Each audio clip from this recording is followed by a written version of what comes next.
Welcome to USA Global TV and Radio, where our mission is to provide education, entertainment, hope, and inspiration. USA Global TV and Radio connects you with experts and audiences all around the world every single day to help you succeed in business and to live a richer life. Visit us at usaglobaltv.com to learn about career and life-changing training and mentoring programs like the Listening Mentor. Subscribe to our newsletter to stay informed about our special programs and offers. Discover how you can become a guest on one of our shows or a host or producer of a USA Global TV and Radio show of your very own. That's USA Global TV and Radio, where the doctor is always in.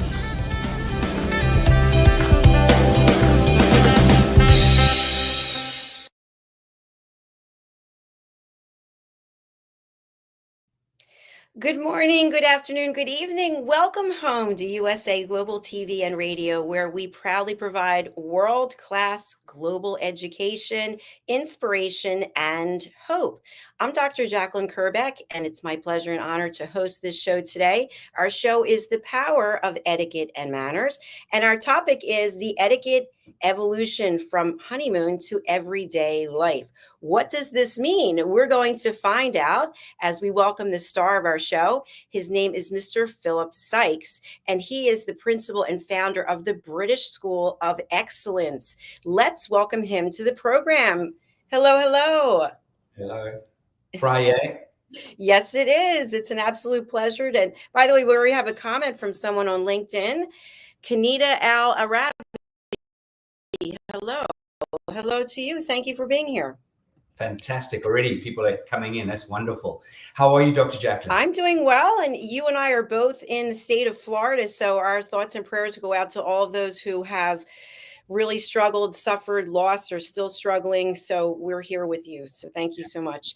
Philip, you have done so much to change lives across the world. And it's an absolute pleasure to think that very soon we will be meeting in person. Tried that before, and it was my problem. I fell down on that, but it's going to be happening soon so that I can actually see the magic taking place in person.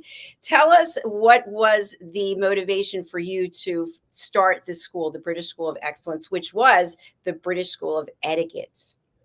Dr. Jacalyn, thank you. And I'm so excited to see you in a couple of weeks' time in the UK, which is going to be superb. And you joining us for an amazing journey in our Train the Trainer program as well. So it's lots of things to look forward to. The foundation of this organization was very much founded on the principles of how we connect with one another as human beings and how we treat one another. And from a young age, I was very fortunate. Me and my brothers, my sister, my mum and dad were fastidious about the importance of etiquette and manners and how we show up. And the schools that we went to very much complemented that. And early on in my life, I noticed how the importance of etiquette and manners really did shift and make things more achievable. People open doors for you where you may not initially have had a door open for you. The importance is really, again, about the old adage that Maya Angelou once wrote down, and that is, people will forget what you said, they will forget what you did, but they'll never forget how you made them feel. And that for me is really a cornerstone and a bedrock of the organization. And as I matured and got through various stages of my life, I've been very blessed. I've had different organizations.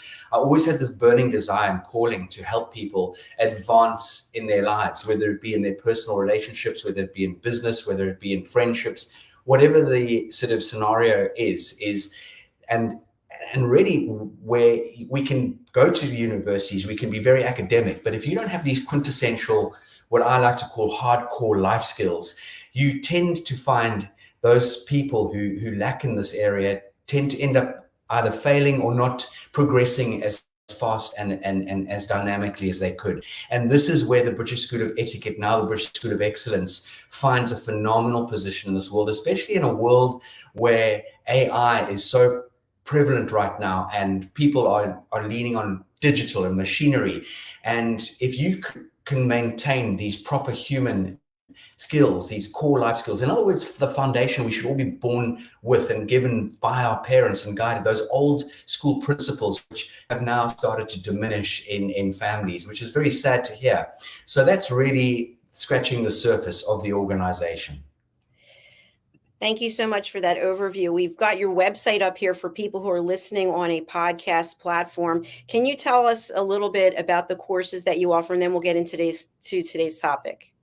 Absolutely. Right. So at the British School of Excellence, we focus on giving you these quintessential tools I mentioned earlier. This is not about a list of rules of do's and don'ts. This is giving you real fundamental tools and skills. These are not tips or tricks. And we have a range of products. Our core focus is the polished professional, which is pretty much for anybody who wants to elevate themselves, not only in business and in their careers, but also in their lives. It is such a diverse process of material that we deliver to you. And you're never too old to take on coaching and training. I know, Dr. Jacalyn, you and I are always looking for great coaching programs, and we are always avid learners and spending and investing a huge amount of money into education. And we had actually some feedback from a gentleman not so long ago in his mid-40s who said he's been in business for many, many years, and he quoted, his name was Uwe, he quoted that this course is not just for people in business, this is for everybody, and everybody should take this program because it'll enhance and make a big impact on their lives. We then have Train the Trainer, and our live Train the Trainer, it'll be the second one since COVID in London, starting on the 11th of November. Now, this program very much focuses on anybody out there who wants to make an impact in anyone's life or their own lives. And it really is about giving you these tools. We share everything with you. We give you the Coca-Cola recipe on how you can go out there and deliver this material in wherever you are in the world, in whatever culture, whatever background you come from. The Train the Trainer is a 5-day intense program with continued support off the back of Train the Trainer. Those are just 2 courses that we're just touching the surface on. The rest, we focus on children, teenagers, we focus on emotional intelligence, we focus on working with organizations, on customer excellence, customer service. How do you make your client, in other words, your guest, feel? So that's just scratching the surface. Fantastic. And again, here we have a list of the courses up here for people who can go to the website, thebritishschoolofexcellence.com. Okay, today's topic, the etiquette evolution from honeymoon to everyday life. So when I interpret that, to me, it means we meet someone, maybe we're in a new relationship, maybe it's a new job, whatever it is, and everything's great, and everyone's yesing and pleasing and thank you. And then as we start to get to know someone, or we're more involved in our work, we let our hair down, so to speak, and the real us comes out, which can be somewhat of a difference from the person we presented ourselves as. What comes up for you when I share that, Philip? Dr. Jacalyn, that's such a nice analogy. It's almost if you look at an iceberg floats, predominantly with a huge base under the ocean, and there's just the tip. And so people initially see a few aspects of who you are, how you're showing up, and all that sort of thing. And then only after a period of time does the base of that iceberg start to show itself. And this is something that I think all of us have experienced along our journey in life. Yes, very, very true. And what I've also found is when our partner, for example, our partner's behavior starts to change, then we can address it in certain ways. But sometimes people will just start yelling at the other person. What's wrong with you? Why are you acting like this? That's not who you showed me, on and on. And then the fire starts to get higher and higher and higher. And then the relationship, which could have been saved at some point, seems like it's almost doomed. What are your thoughts? Definitely, and this is where the power, as you know, in the British, under the banner of the British School of Etiquette and Excellence, we utilize the very strong sort of title of the power of etiquette, manners, and emotional intelligence. It's very much a circle. It's 360, and I've always maintained that if you've got good emotional intelligence, it's almost near impossible to have bad etiquette and bad manners. Now, in our relationships. And I'm going to deviate from your question slightly, but it's all about respect and appreciation. Even in our intimate relationships, just those little gestures like thank yous and pleases and may I I'll make you a cup of coffee. May I help you? Or, not interrupting. And one of the key areas that I think you are phenomenal at, and you've launched an incredible course on, that is the importance of listening. Listening to understand, and not to necessarily respond, and giving your partner the opportunity to really connect and engage with you on that level. And this is, Dr. Jacalyn, this is the EQ element, the emotional intelligence. If we have good EQ, and the beautiful thing is, and I know, and people out there possibly listening to this understand that emotional intelligence is something we can all work on. We can study, we can learn, we can put into action, we can create good habits for ourselves. And when we start to understand the emotions of the other people in our lives, and we can then respond appropriately, if they're stressed, if they're tired, or if they're upset, or they're reacting, and with our empathy, our patience, and understands how we can connect with them on a much deeper level, and that definitely starts to help with mutual respect. Excellent points as always. And I think something else, when we think about how we're showing up, we can be aware of our own feelings. I know myself, sometimes if I'm not feeling 100%, I know it's not a great time to have a conversation or maybe go into a meeting, but yet there are times when we have to. So we have to keep our emotions in check, because sometimes that can be the exact reason why we're being snippy with someone or not being as friendly. So what would you share with our audience on how to keep emotions in check so that we are showing up in a respectful way? And second part of that would be, when is it permissible to say, you know what, Philip, this isn't a great time for me to have this major lifetime decision that I've got to make because I'm just not feeling up to it now. I need a little time. Sure. Those are two great points and questions. Dr. Jacalyn, firstly, when it comes to our own emotions, we need to check in with ourselves. And actually, even if one wants to call it quiet time, but for example, I know that if I'm going to have a puncture, or I've got to know myself. I've made an effort of trying to best try and understand myself, and also understand one thing, that nothing is permanent. So that's helped me a lot. Many years ago, I spent some time in cognitive behavioral therapy, and cognitive behavioral therapy very much focuses a lot on your EQ.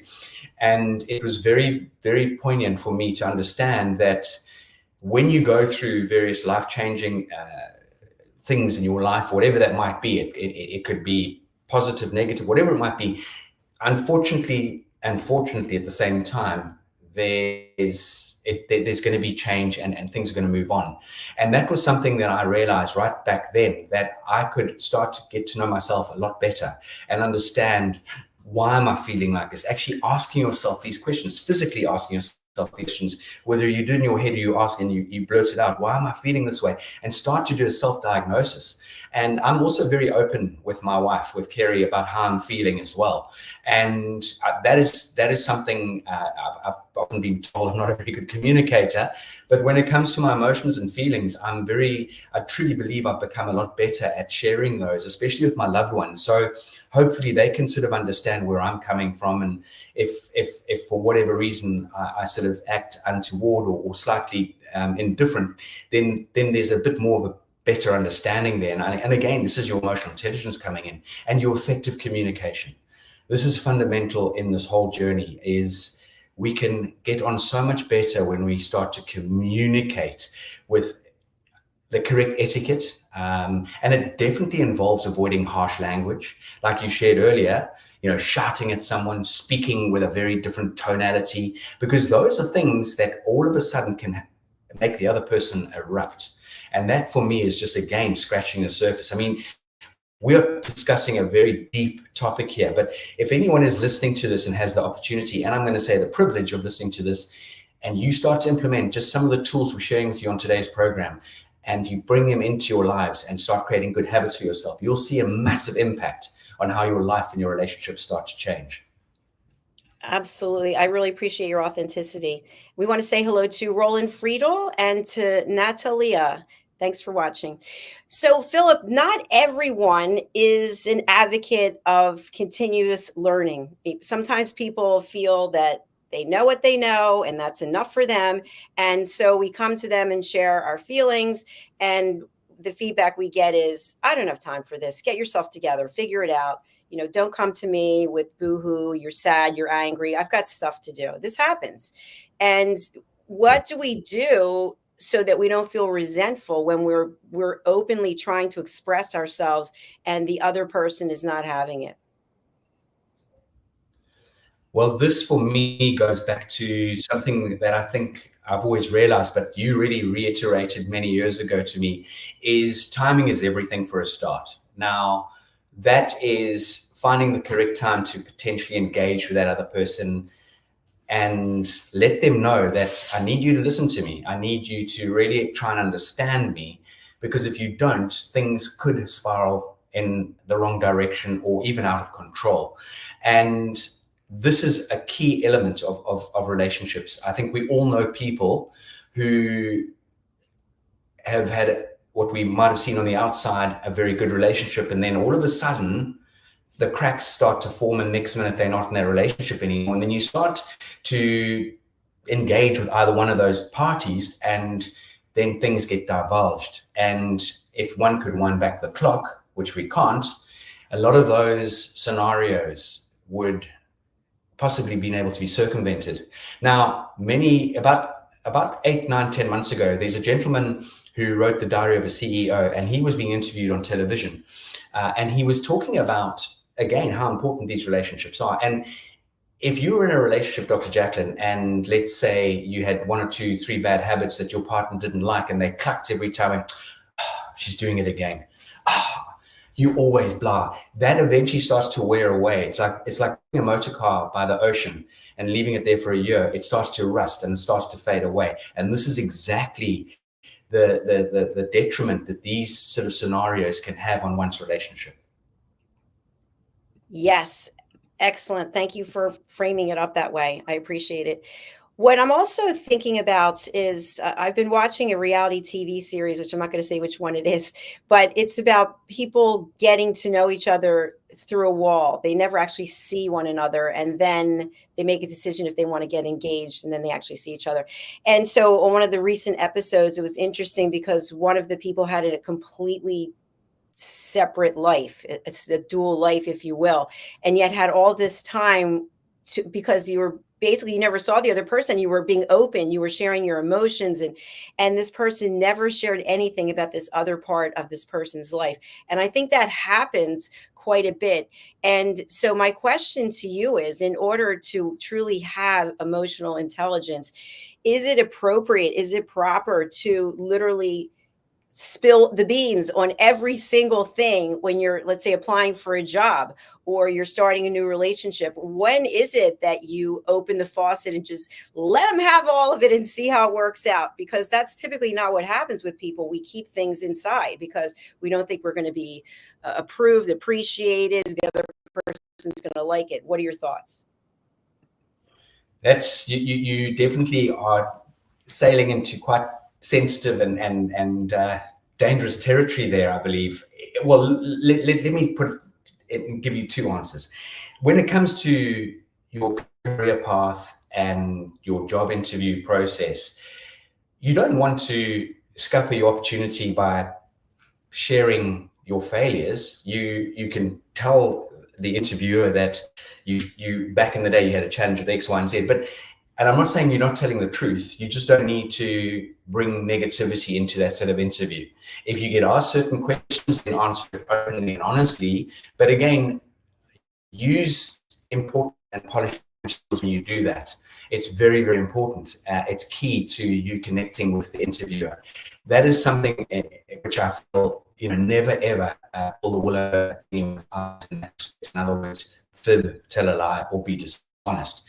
In relationships, I think there are certain aspects that you can share with the person that you're getting to know. I truly don't believe you need to go in with all warts and all in every sense of the word. No one really wants to hear about the relationship you had with your ex-partner, this one, that sort of thing. I can assure you it's just going to potentially cause a definite sort of disruption in that relationship. Maybe not immediately, but maybe later down the line. Something triggers and then something gets said by the other person shared something a while ago. So I would be very sensitive in that area. Again, if you do ask someone a question and they're not that open or keen to answer it, don't poke the what do they say? Don't stoke the fire. Just leave it, let it be, because it's really, let's look at the future. Now, there are obviously things from one's past. If you're an axe murderer, then that should be exposed, heaven forbid. But interestingly that you asked this, because just the other day I was,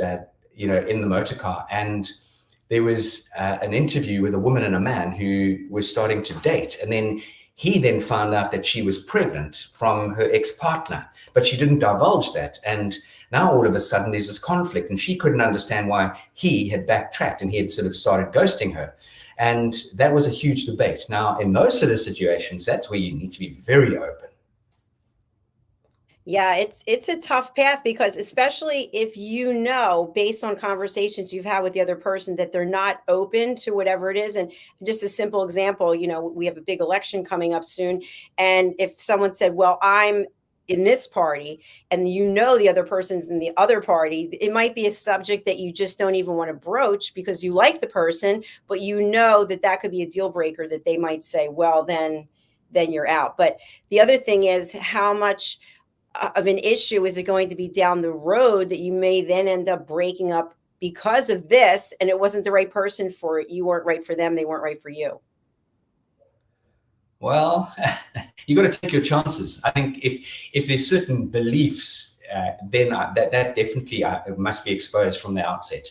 I think that's very important. And I absolutely wholeheartedly put a stamp of approval on that, in the sense that when it comes to beliefs and religion or whatever, I don't mind who's doing what and who's voting for who, but it must be discussed and brought into the open. Not too late she cried, and then all of a sudden you're starting to bang heads over a political decision or a religious decision. Or it's the same as principles. So let's say two people get together and they decide to have children, and they can have children, and then the one parent has a completely different approach in the way they would like their child to be educated versus the other person's approach. Then there's going to be banging heads again.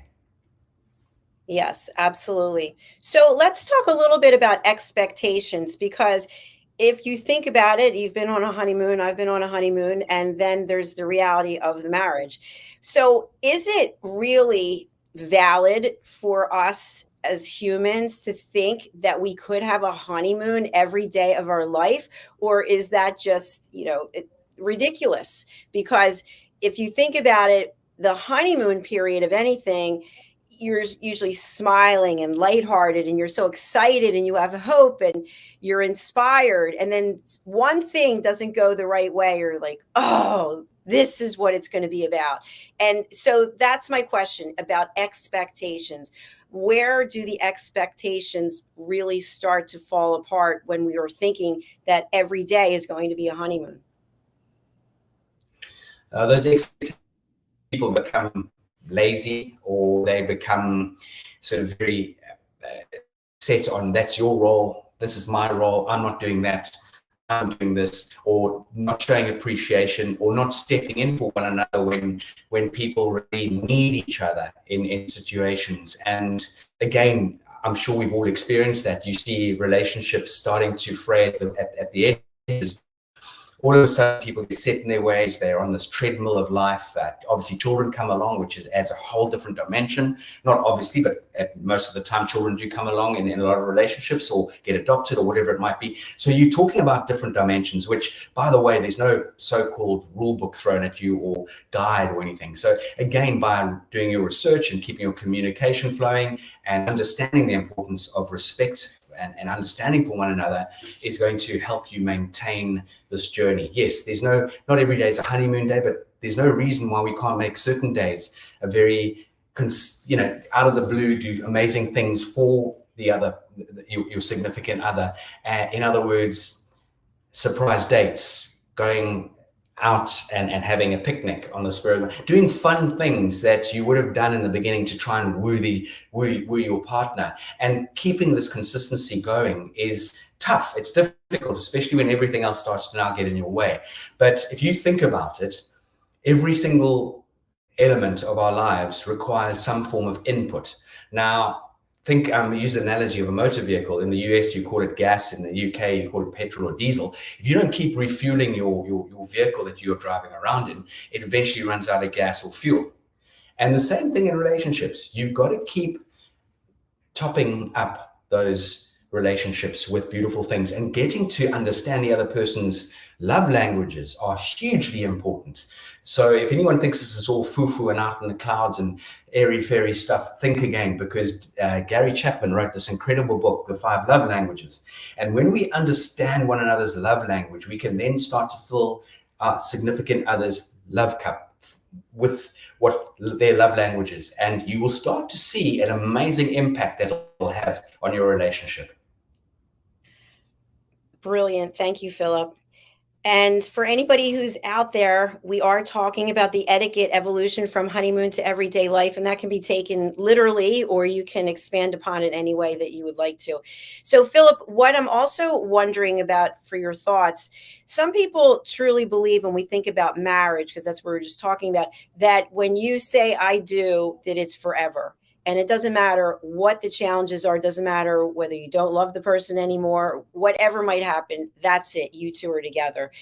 And the marriage can, or even a relationship, and if you're not married, you've been with someone for 7 years, you own property together, you have children, people believe, well, we need to stay together. And other people, it's more like a drive-through. Hey, goodbye, see you later, on to the next one. So when it comes to having emotional intelligence in any relationship, it could be a friendship. When do you feel it's acceptable, appropriate, you can live with yourself, that you've given it all you have to give, and now you're raising your hand and saying, listen, I don't feel the way I used to feel about you as a friend, or it's not working for me at this organization? When is it appropriate to follow your intuition and say, it's time for me to make a break, it's time for me to move on? That's a fantastic question, and it again could be answered in different ways. I'm going to sort of look at this from, let's say, an organization's point of view and a relationship point of view. Now, I've been in a relationship where I did end up getting separated and divorced, and it was done amicably because it was a situation where I felt lonely in my own marriage. My ex-wife was very focused on the girls, and which is a brilliant mother, but not a great significant other. And so we drifted and we discussed it, and the door opened, and no one's going to be able to take it lightly. So it hits you between the eyeballs and you feel completely and utterly like a rabbit in front of headlights for a period of time. However, that was for me the best thing to do. I definitely dodged a bullet there, in my opinion, and I met an incredible woman down the line, and we've got a beautiful son together. And let me tell you, we work on our relationship daily. We have to, because this is what it takes. It takes us to work, and it's not hard work. We've got to, we realize it takes this energy and effort and understanding one another on a very dynamic level. Now, do we get it right all the time? Of course we don't.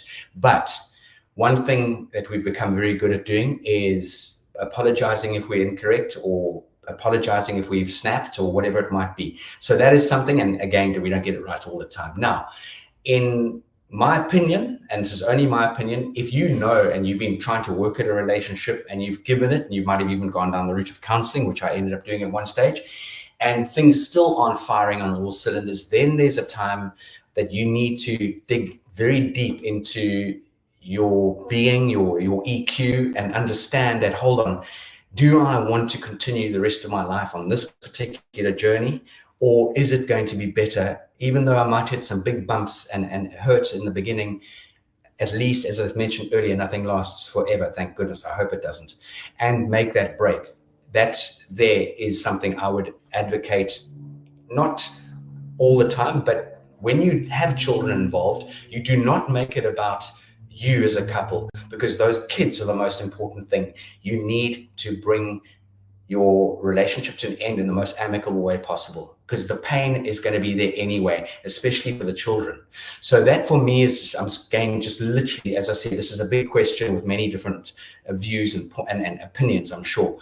On the company side of things, I would again very much, and funny enough, we talked about this on the Roy D. Rich show the other day about open communication and talking to people within the organization, the correct sort of people, voicing your feelings or your concerns at the right time is very, very important. There's no point being in an organization where you're feeling squashed, you're feeling undervalued, you're feeling that there's no opportunity for you to get ahead. Now, let's bring this together. In many elements of our lives, people get comfortable and they will just very happily just, cruise through that relationship, cruise, and it's not a pleasant cruise through that business job role, and they're miserable. They'll have times of happiness when they may be with their mates and things like that, but deep down, their day-to-day lives are not as enjoyable as they could be. I'm laughing about the analogy with the cruise. It's not an Alaskan cruise. It's not a Mediterranean cruise. So I agree with you wholeheartedly. I also think that sometimes our emotional intelligence is put into jeopardy because we feel like we don't have any options. We feel trapped at work, trapped in a relationship, financially trapped. I can't do this because I don't have the money for that. And so that starts to affect how we're showing up. It also can affect our health. And so our body is probably saying to us, listen, you do have options, but you're choosing not to look at any of them because we are afraid. So as we're coming to the last part of our show, I'd love to have you share with us how fear, how insecurity, how negative emotions can impact the EQ that we desperately are needing to keep as a high level as a society. Yeah. Wow. Okay. Look, I know that's happened to me, absolutely, at times, in the past, where all of a sudden the EQ goes out the window, and it almost magically sort of horribly leaves you at times. That is where, again, I feel by opening up and communicating with your partner, with whether it be in business or in a relationship or friendships, is communicating with people about, if, for heaven forbid, something X, Y, and Z happens and you see that I'm not really on track here, or I haven't got my house in order, please approach me, even though I might snap at you. I know this is obviously easier said than done, and I'm putting it out there in the sense of bringing our communication skills to the forefront here. And I think with regard to having good manners and good etiquette, and sharing your views in life, giving people your overview of how you like, and people see you, how you're showing up, funny enough. And funny enough, this was something that was brought to my attention back in the late 2008-ish. People were noticing that I wasn't my normal jovial, possibly even hyperactive self at times. And they started to see that there was definitely fraying at the edges, which really gave me a big wake-up call. And then I had to then again realize myself and re-engage with my emotions. By the way, for those out there, emotions isn't something you just suck on your thumb and it comes into play. I've got wonderful reading material which I delve into on a regular basis on emotion management, on mindset, on how do we, implement and help ourselves and ask other people to help us and keep us accountable. It's a real sort of process. This is nothing short of taking time and energy and creating good habits for yourself. And one of the things that really helps me immensely is my gratitude journey that I go on every single day. And it's very powerful. So that again is something, and I know I'm afraid from your question, but I'm trying to give people these significant tools that if these sort of things start to fray, that you can start to check in with yourself, or people can check in with you. That's what it's all about, providing the world-class education that you do day in and day out. So I'd like us to move on to anything I haven't asked you when it comes to emotional intelligence, or anything that you're hearing from the cohorts, the people who take your program, maybe some outcomes from the Train the Trainer program. Yeah, that's a beautiful question. And I wish I had my beautiful box of cards and thank you letters, because literally through the organization, we change people's lives. We give them a completely new angle and perspective on life. And don't take it from me. One can go onto our website and see the feedback and see the sort of input that people have received from us and what the output is, whether it be video testimonials on our YouTube channel. But we share these skills and these tools with our amazing students. Now, we've all got choices in life. You can either implement them into your life, or you can continue the direction you were going in. If you continue the direction you're going in, nothing's going to change. But if you shift your focus slightly and you start to implement these changes, see how your life starts to unfold and how your relationships become more solid, you become more confident, you become more resilient, you become more dynamic in how you show up on a day-to-day basis. And this really comes from the inevitable, I think, in anything with a long-term relationship, whether it be external pressures like work and family issues, or internal conflicts between a couple, when we when we are consistent with our good manners and our good etiquette, it will absolutely help us through those tough times. And that comes from that big word, respect. Respect is crucial in life. Okay. Emotional intelligence will help us as human beings, as couples, whether, storms that come across our lives, partners, I know for a fact, with a good EQ can handle stress and conflict a lot more calmly. And they learn to understand that difficult times are, as I mentioned earlier, are temporary.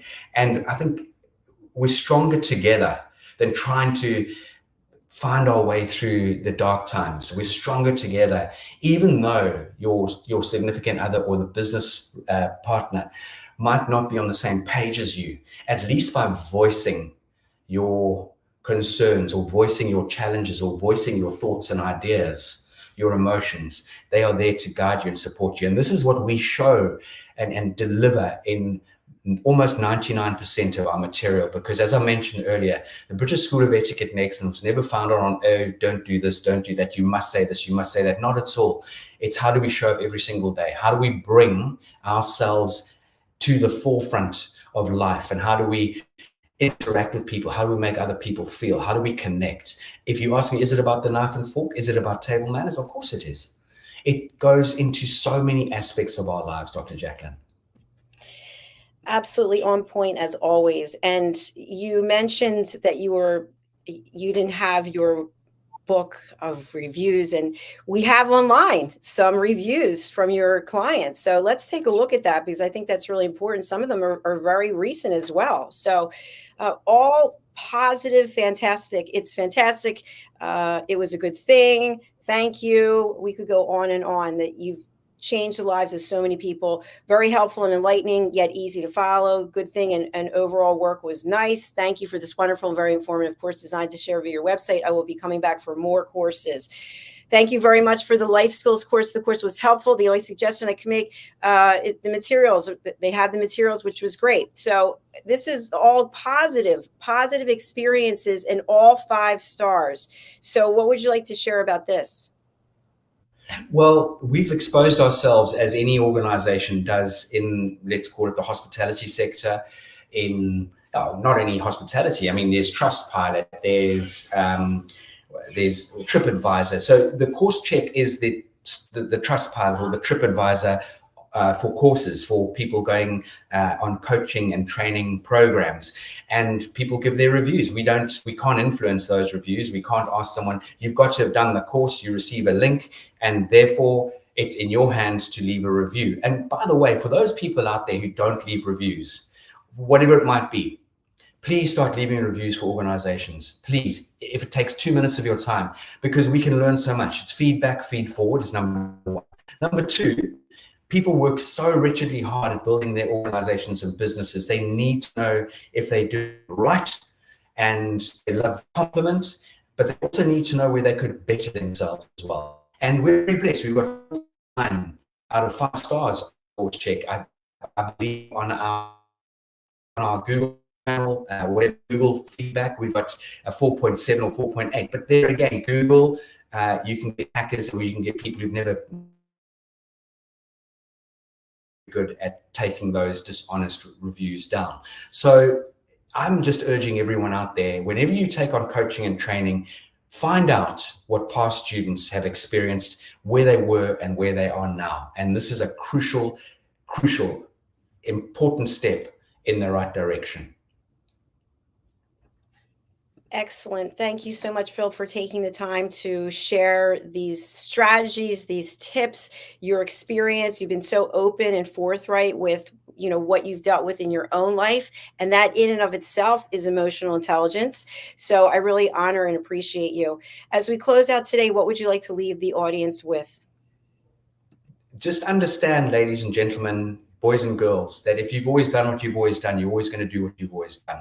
If you want to make a change, you have to really stay very focused and look at areas of your life where you can better yourself. Surround yourself with positive and very dynamic people. Surround yourself with people that are better than you, that drive you, that encourage you, that influence you.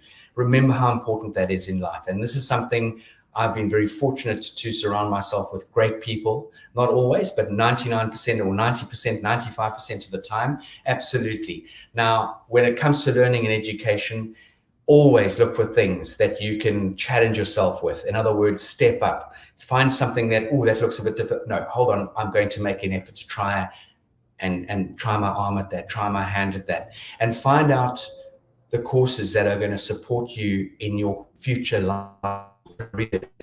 Not just careers, but your relationships, because everything is about relational capital. Everything is about relational capital, whether it be with your loved ones, whether it be with business, whether it be with friends. Go out there and make an effort, because everything in life is about making an effort. When you stop making an effort, that's where you see things start to fray and things start to fall away. And just on the topic that we've been talking about today, I just wanted to, share with all of you that in this particular arena, it really is about giving a little bit of input on a daily basis to your business colleagues, your loved ones, just that offering a cup of tea, for example, or taking a walk together, or going out for a date night, or doing something that your partner, they love, but it might not be your so-called cup of tea. You've got to keep topping up everything that you do in life. Yes, you do. And something that comes to mind, I think that dovetails nicely with what you're saying, is take 10, 15 minutes, 20 minutes a day, instead of maybe doing something you always do, and do some reading. Go to the BritishSchoolOfExcellence.com, take one of your online courses, do something where you're continuing to grow and better yourself. And it's such a great feeling. I know for myself, when I'm doing something that's productive, that I find value in, that I'm helping others, I feel good about myself. It's those times when you have low energy and you don't actually do anything, and then you start boo-hoo, feel sorry for yourself. And once you think about other people and turning it around, instead of, we've said this a million times, but why is this happening to me? What can I learn from this? This is an opportunity. What am I meant to learn from this opportunity? Philip, it's been an absolute pleasure. And I'm super excited to be meeting in person, as we shared. And thank you again for being here. Thank you for being one of our sponsors. And as we close out, can you tell our audience a little bit about the Royally Rich Lifestyle Show and your role there? Certainly. I have the privilege once a week to join my hosts, Helena and Ian, who are both ex-correspondents for the royal family, and Ian's an ex-photographer, and they're very close connection with people within the royal family. And I join them and I share different perspectives on life. Now, the beautiful thing is, Ian will share a topic and say, would you like to cover that? And he throws it at me. And none of these shows are pre-planned or in other words, we have our homework and we talk from a script. This is very, very much coming from our heads and our hearts. And with the Royally Rich Show, we get the opportunity to really, I think, impact and give people an insight into different aspects of life. And 90% of the time, it's quite positive news, which makes a difference. Absolutely. And the Royally Rich Lifestyle Show is on our network, as well as E360 TV, Amazon, and Roku. And you can watch it today at 1 p.m. Eastern Time, 6 p.m. UK time. And it's the Royally Rich Lifestyle Show, episode 40. All right, my friend. Thank you again for being here. We're going to go over and take a look at the polished professional. Anything you want to say before we share this clip? Just take the words from this polished professional, understand how powerful this program is. And if you're even considering doing it, just jump out the aircraft, build your parachute on the way down, join the course, because it will change your life. I love that. Let's go over to the polished professional now. Philip, an absolute pleasure and honor. Thank you. USA Global TV and Radio proudly presents our partner and sponsor, Mr. Philip Sykes and the British School of Excellence. Building confidence, changing lives. And now, proudly presenting the polished professional. On a transformative journey with the British School of Excellence's comprehensive suite of masterclasses, crafted to elevate your professional and personal life. 8 outstanding modules will elevate you to the next level. Module 1, Exploring Life's Purpose, delves into the depths of self-discovery, guiding you to chart your unique path to fulfillment and success. Module 2, Mastering Professional Presence and Confidence. This masterclass is a deep dive into the art of self-assurance and commanding presence, which is essential for standing out in today's competitive landscape. Module 3, Learn the secrets of visual impact, how to curate a personal style that amplifies your professional brand. Module 4, Mastering Professional Etiquette and Communication Excellence, navigating the nuances of corporate interaction with grace and tact. Module 5, Elegance in Eloquence. We impart powerful techniques to captivate and persuade any audience with your oratory skills. Module 6, Unlock the potential of your emotional intelligence, EQ, and harness the ability to connect, empathize, and lead with emotional savvy. Module 7, Mastering DISC, building a gateway to understanding behavioral styles, fostering better personal and professional relationships. Module 8, Mastery in Dining Etiquette, building your confidence to perfect the subtleties of dining with finesse, enhancing your social savviness at any table. Step into the Polished Professional program where poise, elegance, and excellence aren't just taught, they're instilled for life. Join us to redefine your potential and polish your professional edge. To learn more, go to thebritishschoolofexcellence.com. The British School of Excellence are investors in people. Let us invest in you.